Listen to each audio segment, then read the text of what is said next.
Welcome dear rockets, कैसे हैं आप सभी। आज हम देखने वाले हैं सिरागन। तो मूवी की शुरुआत में हम कोमल नाम की एक लड़की को देखते हैं जो अपने घर पर अकेली होती है, पर तभी उसे आसपास किसी के होने का एहसास होता है। बेचारी कोमल इससे पहले कुछ समझ पाती, कोई अनजान इंसान जो चुपके से उसके घर में घुस आया था वो कोमल पर हमला करके उसकी जान ले लेता है। फिर वही अगले दिन पुलिस वाले कोमल के घर पर छानबीन शुरू करते हैं ताकि पता लगा सके कि कल रात यहाँ पर क्या हुआ था। एंड छानबीन करने पर उन्हें वहाँ किसी इंसान के फिंगरप्रिंट के निशान मिलते हैं जिसकी उम्र करीब 20 से 22 साल की होगी। साथ ही कोमल की जान जहर की वजह से गई थी, ना कि हमला करने से। इसलिए पुलिस वालों को शक होता है कि शायद कोमल ने खुद ही आत्महत्या की हो। इसी बीच वहाँ पर पुलिस ऑफिसर इम्बा को वहाँ एक च्युइंगम का पैकेट दिखाई देता है, जिसे तुरंत पड़ोस का एक बच्चा लेते हुए कहता है ये तो मेरा है। इसलिए दोस्तों इम्बा इस पर ज्यादा ध्यान नहीं देता और चला जाता है। फिर हमें कुछ दिनों के बाद का सीन दिखाया जाता है जहां पर हम सुंदर नाम के एमएलए को देखते हैं जिसका बेटा गौतम पिछले 3 दिनों से लापता है। इसीलिए सुंदर अपने बेटे को लेकर काफी परेशान होता है। वो अपने असिस्टेंट पू को फोन भी लगाता है ताकि जान पाए कि उसके बेटे का कुछ पता चला या फिर नहीं,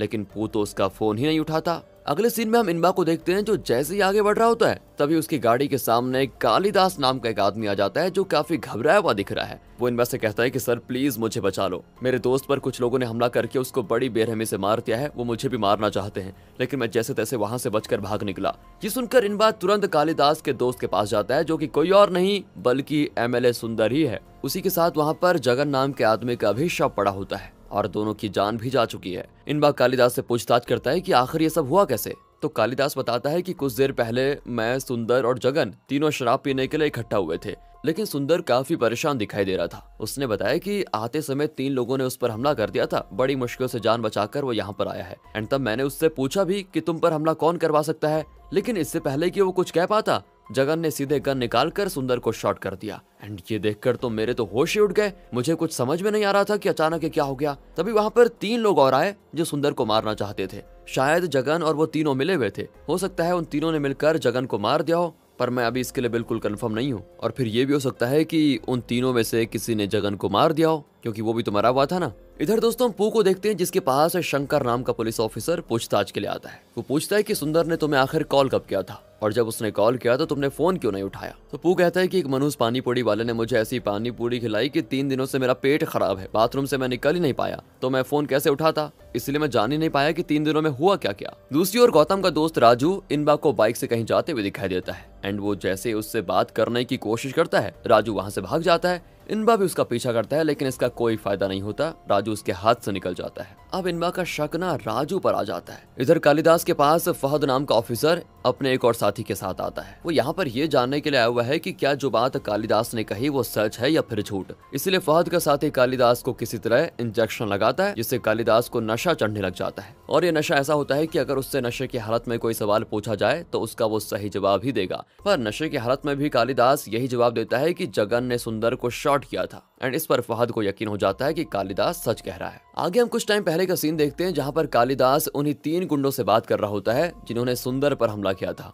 और अब उनकी बातों से तो ये पता चलता है कि वो तीनों गुंडे जगन के नहीं बल्कि कालिदास के आदमी थे, जिनके जरिए वो सुंदर को मरवाना चाहता था, क्योंकि उसी की वजह से कालिदास की इकलौती बेटी नीला कोमा में है। उसने ही पानीपुरी वाले को पू के पास भेजा ताकि वो उसे सुंदर से दूर रख सके, और तब तक तीनों गुंडों को मौका मिल जाएगा सुंदर की जान लेने का। लेकिन दोस्तों हमें तो पता है कि सुंदर तीनों गुंडों के चुंगल से भागकर निकल गया था, और भागने के बाद जगन ने उसको शॉट करके मार डाला। लेकिन कालिदास यहाँ सिर्फ पुलिस वालों का ध्यान भटकाना चाहता है, क्योंकि प्लान तो उसका ही था सुंदर को मारने का, लेकिन ये काम जगन ने कर दिया क्योंकि उसकी भी सुंदर के साथ कोई दुश्मनी चल रही थी, और कालिदास को कुछ भी नहीं करना पड़ा, उसका रास्ता अपने आप साफ हो गया। तो अब हमें दिखाया जाता है कि आखिर जगन सुंदर से इतनी नफरत क्यों करता था। तो असल में बात ये थी कि जगन कालिदास की बेटी नीला से बहुत प्यार करता था, पर नीला को सुंदर के बेटे गौतम ने अपने साथियों के साथ मिलकर बहुत मारा, जिससे वो कोमा में चली गई। अब सुंदर तो एक एमएलए था और उसके बेटे गौतम ने हरकत कर दी, तो वो अपना नाम तो खराब नहीं करना चाहता था, इसीलिए उसने जगन के पिता को धमकी दी कि वो कालिदास के सामने जाकर ये कन्फेस कर ले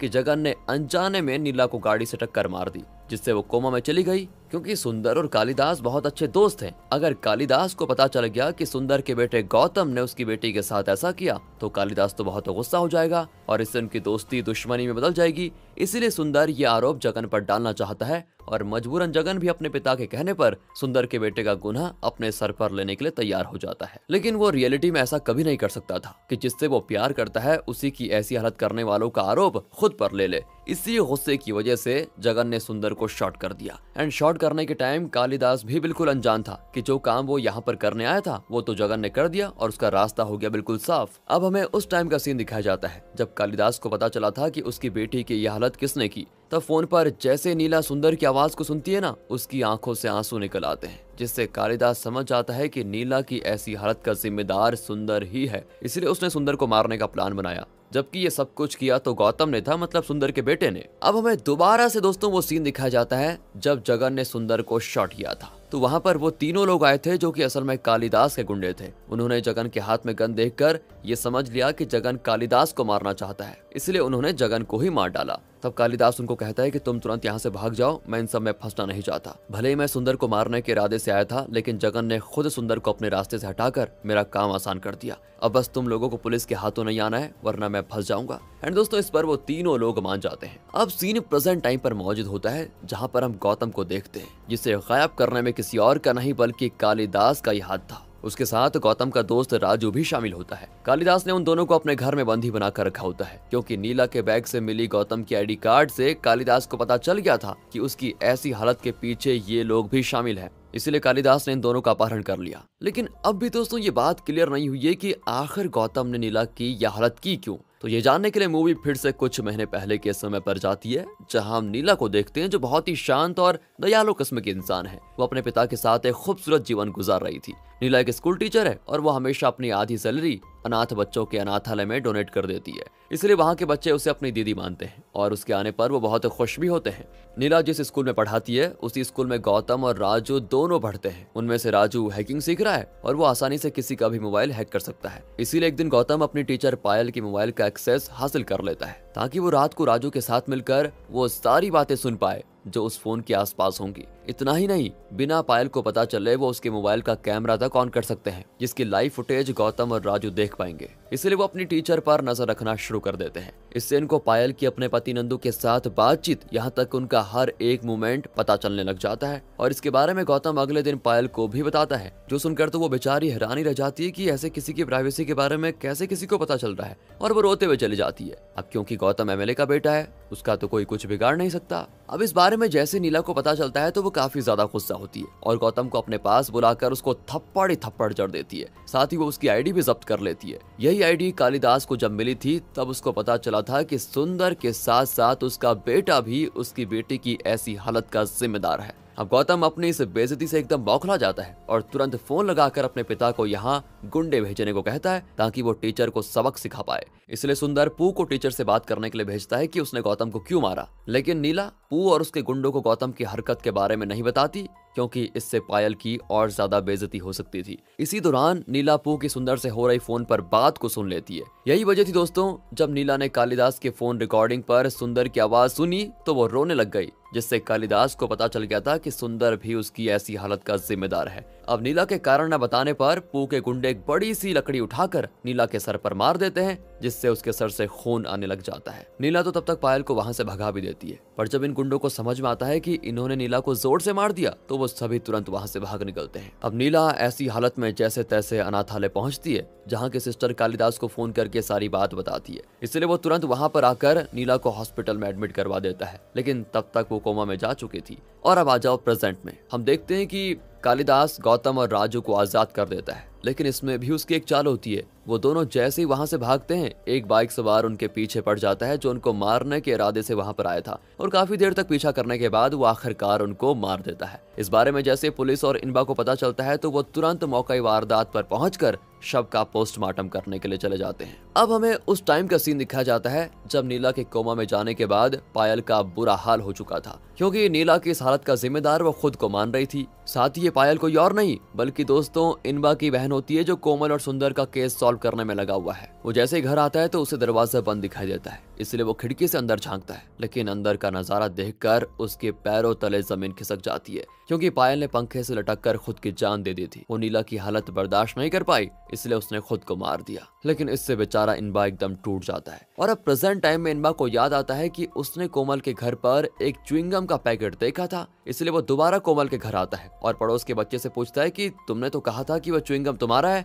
जिस पर वो बच्चा बताता है कि मुझे वो च्युइंगम एक भाई ने दिया था जिसके हाथ में 6 उंगलियां थी। एंड ये सुनकर तो इनबा हैरान रह जाता है कि गौतम के हाथ में भी 6 उंगलियां थी। इसका मतलब साफ है कि कोमल को मारने वाला कोई और नहीं बल्कि गौतम ही था। अब कुछ टाइम पहले का सीन दिखाते हैं जहां पर गौतम और राजू दोनों कोमल का मोबाइल हैक कर रहे होते हैं, लेकिन इस बारे में कोमल को पता चल जाता है। इसीलिए वो उनको धमकाते हुए कहती है कि अगर तुम लोगों ने दोबारा ऐसा किया तो पुलिस में शिकायत कर दूंगी। ये सुनकर गौतम के गुस्से का ठिकाना नहीं होता और वो राजू के साथ उसके घर पहुंच जाता है। वहां आने के बाद उसकी जान भी ले लेता है। एंड ये चीज जैसे वो बच्चा देखता है तो वो तो डर जाता है, लेकिन गौतम उसे च्युइंगम देते हुए कहता है कि किसी को कुछ मत बताना वरना मैं तुम्हें भी मार डालूंगा। एंड बच्चा उस टाइम के लिए तो मान जाता है, लेकिन बच्चे बड़े तेज होते हैं। तो प्रेजेंट टाइम में इनबा को पायल का पति नंदू फोन करके कहता है, देखो इनबा, जिसे तुम ढूंढ रहे हो ना कि किसने गौतम और राजू को मारा, तो असल में वो इंसान कोई और नहीं बल्कि मैं ही हूँ। जगर ने मरने से पहले मुझे बता दिया था कि गौतम और राजू ने पायल के साथ क्या किया। पायल को बचाने के चक्कर में बेचारी नीला कोमा में चली गई। तब मैंने प्लान बनाना शुरू किया कि मैं कैसे भी करके गौतम और राजू को पुलिस के हवाले नहीं करूंगा, मैं अपने हाथों से उनकी जान लूंगा। और तब मुझे कालिदास मिला जिसने गौतम और राजू को बंदी बनाया था। वो खुद उनको मारना चाहता था, लेकिन मैंने उससे रिक्वेस्ट की कि वो उन दोनों को मेरे लिए छोड़ दे, मैं उन्हें मारना चाहता हूँ। इसलिए उसने उन दोनों को कैद से रिहा कर दिया और जैसे वो दोनों कालिदास के घर से भागे तो मैं बाइक लेकर उनके पीछे पड़ गया। तो दोस्तों अब पता चलता है कि असल में वो बाइक वाला नंदू ही था जो गौतम और राजू के पीछे पड़ गया था और उसने ही उन दोनों की जान ली। अब नंदू आगे इनमें से कहता है कि मुझे माफ कर देना, उन्हें सबक सिखाने के अलावा मेरे पास कोई दूसरा रास्ता नहीं था। मैंने मेरी पत्नी और तुम्हारी बहन दोनों का बदला ले लिया है। अब तुम यहाँ पर आकर मुझे गिरफ्तार कर सकते हो, जिससे तुम्हारा पूरा केस सॉल्व हो जाएगा। ये सुनकर इनबा तो हैरान हो जाता है, पर साथ ही साथ उसे खुशी भी होती है कि उसकी बहन को इंसाफ मिल गया। बहन को खोने की वजह से उसके अंदर उतनी हिम्मत नहीं होती कि वो अपनी बहन का केस लड़ सके। इसीलिए वो केस फहद संभाल रहा था, जो आज जाकर सॉल्व हुआ कि पायल की आत्महत्या करने की असली वजह क्या थी। जिसके बाद इनबा नंदू को जेल में डाल देता है। एंड मूवी के आखिरी सीन में हम कालिदास को देखते हैं जो फहद से बातें कर रहा होता है, जहां कालिदास काफी खुश दिखाई देता है। वो मानी मान ये सोच रहा होता है कि जो प्लान मैंने बनाया अपनी बेटी का बदला लेने के लिए,